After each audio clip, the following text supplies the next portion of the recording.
আমাদের জীবনের সমস্ত ঘটনাই হয়তো ঈশ্বরের ইশারায় ঘটে, কিন্তু কিছু কিছু ঘটনা এমনভাবে ঘটে যে আমরা নিজেরাই নিজেদেরকে সারপ্রাইজ দিয়ে দিই। এই যেমন এখন আমরা চলে এসেছি রামপুরহাট স্টেশনে, আর এখানে আমরা ঠিক যার টানে আসি তার কথা নিশ্চয়ই অনেকে গেস করতে পারছেন। হ্যাঁ, আজকে আমরা চলে যাচ্ছি মা তারার টানে তারাপীঠে। কালকে দুপুর অবধিও ঠিক ছিল না যে আজকে আমরা এখানে আসব, কিন্তু ওই যে মায়ের ডাক, মায়ের ডাক কি আর উপেক্ষা করা যায়? তাই আজকে মায়ের ডাকে মনের টানে চলে এলাম তারাপীঠে। দিনটা ছিল কৌশিকী অমাবস্যা, আর কৌশিকী অমাবস্যার এই পুণ্যতিথিতে কত লাখো লাখো লোকের যে ভিড় হয় এই তারাপীঠে, সেটা নিশ্চয়ই কারোই আর অজানা নয়। নবদ্বীপ থেকে আমরা ভোরবেলা রওনা হয়েছিলাম, কিন্তু আমাদের তারাপীঠে পৌঁছাতে পৌঁছাতে দুপুর 2:30 বেজে গেছিল। প্রথমে দুটো ট্রেন আমরা পাল্টেছি, তারপরে অটো করে চলে এলাম এই তারাপীঠ মন্দিরে। সেখানে এসে একটা হোটেল দেখে আমরা প্রথমে স্নান টান করে শুদ্ধ বস্ত্রে এখন যাচ্ছি মা তারার মন্দিরে পুজো দিতে। এই যে আমার ছোট্ট মেয়েটা, আমার মেয়েটাও কিন্তু মাথায় এই পুজোর ডালাটা নিয়ে এখন মন্দিরের দিকে যাচ্ছে। আমরা একে একে সবাই কিন্তু মাথায় ডালাটা নিয়ে মন্দিরে উঠেছিলাম। মন্দিরে প্রচুর ভিড়, কিন্তু পুজো দেওয়াটা একেবারে অসম্ভব নয়। এখানে দু ধরনের লাইন দেখলাম, একটা হলো ভিআইপি লাইন আর আরেকটা হলো ফ্রি লাইন। ভিআইপি লাইনে কত টাকা পেড করতে হয় সেটা না হয় বুঝেই নিন, আর ফ্রি লাইনে যদি আপনি পুজো দিতে চান তাহলে আপনাকে 5-6 ঘন্টা লাইনে দাঁড়াতে হবে। যেহেতু আমাদের সাথে আমাদের বাচ্চা মেয়েটা আছে, তাই ফ্রি লাইনে 5-6 ঘন্টা দাঁড়ানোর সাহসিকতা আমরা আর দেখালাম না। আর পেড লাইনের কথা যদি বলেন, তাহলে সেই ক্ষমতা ভগবান এখনও আমাদের দেননি। মন্দির চত্বরে এত ভিড়ের মধ্যে মানুষ একবার মাত্র মায়ের দেখা পেতে দেখুন কিভাবে পাঁচিলের উপরে উঠে মাকে দর্শন করছে। আমরাও কিন্তু এভাবেই দর্শন করেছি। এবারে আমাদের ক্ষমতা হয়নি যে মা তারা মন্দিরের ভিতরে ঢুকি, আর মা তারা মন্দিরে 1 সেকেন্ডও আপনাকে দাঁড়াতে দেবে না। পুজো দেওয়ার সঙ্গে সঙ্গে আপনাকে জাস্ট মন্দির থেকে বের করে দেবে। এই যে ইনি হচ্ছেন আমাদের সেবায়েত, ইনি আমাদের নাম গোত্র নিয়ে পুজো নিয়ে তারপর চলে গেছিলেন মা তারার মন্দিরে। সেখান থেকে মায়ের চরণে ঠেকিয়ে তারপর আমাদেরকে প্রসাদটা দিয়ে গেছেন। মায়ের ডাকে এই পূর্ণতিথিতে যে আমরা তারাপীঠে আসতে পেরেছি, মাকে পুজো দিতে পেরেছি, আর সেই সাথে মার দর্শনও করেছি, এটাই কিন্তু আমাদের কাছে অনেক বড় পাওয়া। এমন ভাগ্যই বা কজনার ভাগ্যে ঘটে বলুন।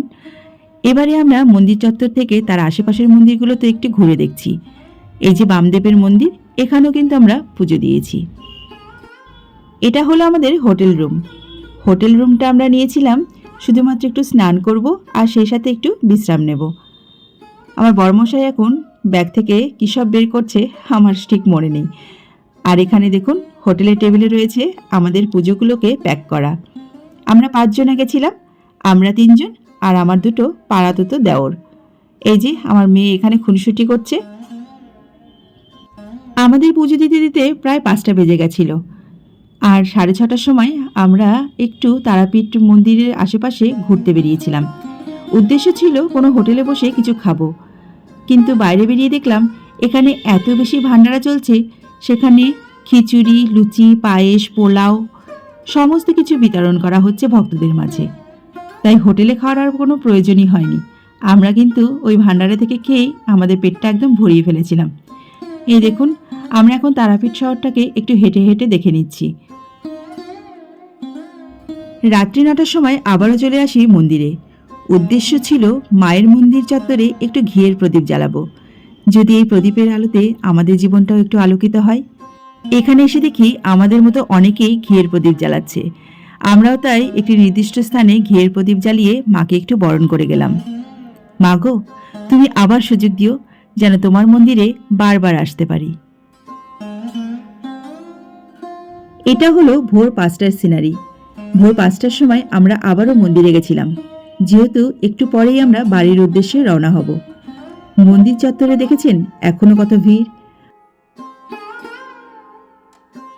আসলে অমাবস্যাটা পড়েছিল আগের দিন সকাল থেকে পরের দিন সকাল পর্যন্ত, তাই মানুষ কিন্তু সারাদিন সারা রাত ধরে পুজো দিতে পেরেছে। এই যে ভোরবেলায়ও তাই মানুষের এত এত ভিড়। ভোরবেলায় এসে মন্দির চত্বরে ঢুকে আরও বেশি মুগ্ধ হলাম। ভোরের আলোয় মাকে যেন আরও বেশি সুন্দর লাগছে। আপনারা কি ভাবছেন, লাইনে দাঁড়ায়নি বলে আমরা মাকে দর্শন করতে পারিনি? কে বলেছে? এখানে যারা আসে তারা সবাই মাকে দর্শন করতে পারে। দূর থেকে হলেও আমরা স্বচক্ষেই মাকে দর্শন করে গেছি।